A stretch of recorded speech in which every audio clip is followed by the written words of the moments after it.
Bismillahirrahmanirrahim. Episode pertama, kelahiran Rasulullah Sallallahu Alaihi Wasallam. Bayangkan sebuah zaman ketika dunia jauh dari cahaya petunjuk. Di Jazirah Arab, manusia menyembah berhala. Fanatisme kabilah begitu kuat dan yang lemah sering ditindas oleh yang kuat. Namun di tengah kegelapan itu, Allah telah menyiapkan sebuah perubahan besar.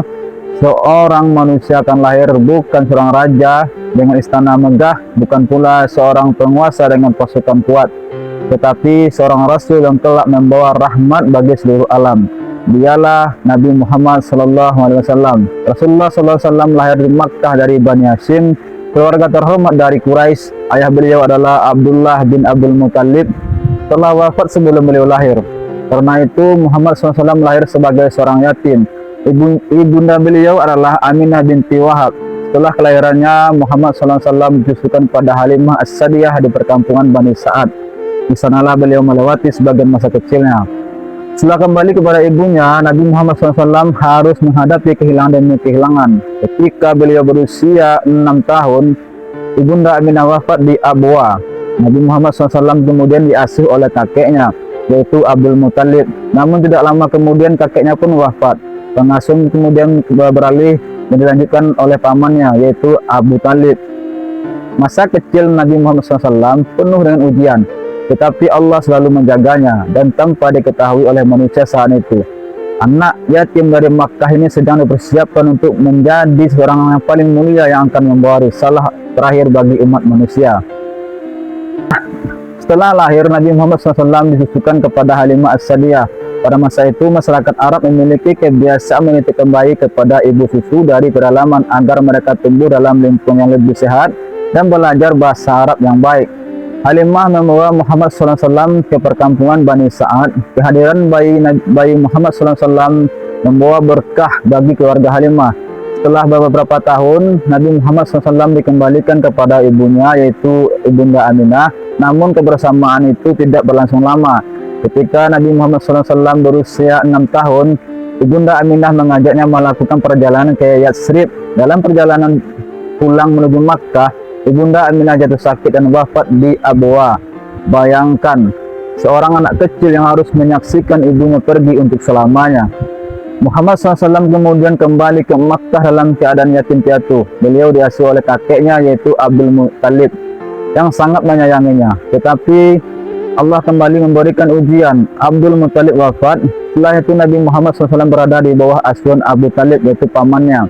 Abu Talib menyayanginya dan melindunginya dengan sepenuh hati. Dari kehidupan masa kecil inilah kita belajar bahwa seseorang tidak harus memiliki masa lalu yang mudah untuk menjadi manusia yang luar biasa. Muhammad SAW kehilangan orang-orang yang paling beliau cintai, tetapi Allah selalu menjaga langkahnya. Kelak pengalaman kehilangan inilah yang membuat Rasulullah SAW sangat memahami penderitaan manusia pada akhir zaman ini. Rasulullah SAW tumbuh di bawah asuhan Abu Talib. Sejak usia muda beliau belajar menghadapi kehidupan dengan mandiri. Salah satu pekerjaan beliau adalah mengembalakan kambing. Pekerjaan itu terlihat sederhana, tetapi mengembala mengajarkan kesabaran, tanggung jawab dan perhatian terhadap makhluk yang berada di bawah penjagaan seorang Rasulullah SAW. Kemudian Rasulullah SAW ikut melakukan perjalanan perdagangan bersama pamannya. Dari perjalanan tersebut beliau mengenal beberapa tempat, manusia dan kehidupan perdagangan. Namun ada sesuatu yang membuat Rasulullah SAW berbeda dari banyak pemuda Quraisy. Beliau tidak larut dalam berbagai kebiasaan. Beliau tidak larut dalam berbagai kebiasaan buruk masyarakat jahiliyah. Beliau menjaga kehormatan dan kejujurannya. Masyarakat semakin mengenal Nabi Muhammad SAW sebagai orang yang dapat dipercaya. Bahkan sebelum kenabian, tidak ada yang menyangka bahwa pemuda yang mereka kenal dengan penuh penghormatan itu kelak akan menjadi Rasul terakhir. Kehidupan Rasulullah SAW sebelum kenabian bukanlah kehidupan seorang penguasa. Beliau menjalani kehidupan sederhana, bekerja, berdagang, dan berinteraksi dengan masyarakat. Tetapi Allah sedang mempersiapkan beliau sedikit demi sedikit untuk sebuah amanah yang jauh lebih besar daripada seluruh kekuasaan dunia. Kejujuran dan amanah membuat beliau mendapatkan gelar Al-Amin, yang berarti orang yang dapat dipercaya. Salah satu peristiwa yang menunjukkan kebijaksanaan beliau terjadi ketika kaum Quraisy berselisih mengenai siapa yang berhak meletakkan kembali Hajar Aswad Setelah pembangunan Ka'bah, perselisihan itu hampir menimbulkan pertumpahan darah. Masing-masing kabilah merasa memiliki hak, kemudian mereka sepakat bahwa orang pertama yang masuk ke area tersebut akan menjadi penentu. Orang itu ternyata Nabi Muhammad SAW. Ketika beliau melihat, mereka berkata bahwa Al-Amin telah datang. Mereka pun menerima keputusan beliau, yaitu Nabi Muhammad SAW, membentangkan kain dan meminta Hajar Aswad diletakkan di atasnya. Kemudian setiap pemimpin kabilah memegang bagian kain tersebut dan mengangkatnya bersama. Setelah sampai di tempatnya, Nabi Muhammad SAW mengambil Hajar Aswad dan meletakkannya kembali. Peristiwa ini menunjukkan bahwa sebelum menerima wahyu, Muhammad SAW telah memiliki akhlak, kejujuran dan kebijaksanaan yang membuat masyarakat mempercayainya. Dan tidak lama lagi, kemudian beliau akan berubah untuk selamanya.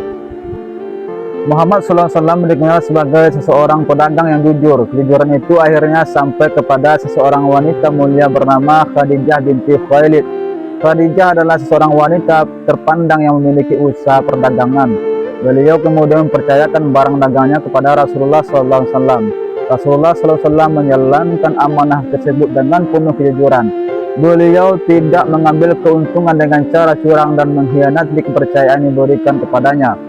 Khadijah melihat sesuatu yang sangat berharga dalam diri Muhammad SAW, bukan hanya kemampuan berdagang, tetapi akhlak, kejujuran, dan kemuliaan pribadinya. Akhirnya Nabi Muhammad SAW menikah dengan Khadijah. Dalam pernikahan ini menjadi salah satu fase terpenting dalam kehidupan Rasulullah SAW. Khadijah bukan hanya menjadi seorang istri, tetapi juga menjadi pendamping yang sangat kuat dalam perjuangan beliau. Kelak ketika wahyu pertama turun dan Nabi Muhammad SAW pulang dalam keadaan takut dan gemetar, Khadijah menjadi orang yang menenangkan beliau. Dan ketika banyak manusia menolak Rasulullah SAW, Khadijah tetap berada di sisinya. Dari rumah inilah salah satu fondasi perjuangan dakwah Rasulullah SAW dibangun. Tahun demi tahun beliau semakin dekat dengan usia 40 tahun. Beliau semakin tidak nyaman melihat keadaan masyarakat Makkah dan dipenuhi kesyirikan dan berbagai kerusakan. Beliau kemudian sering menyendiri di Gua Hira.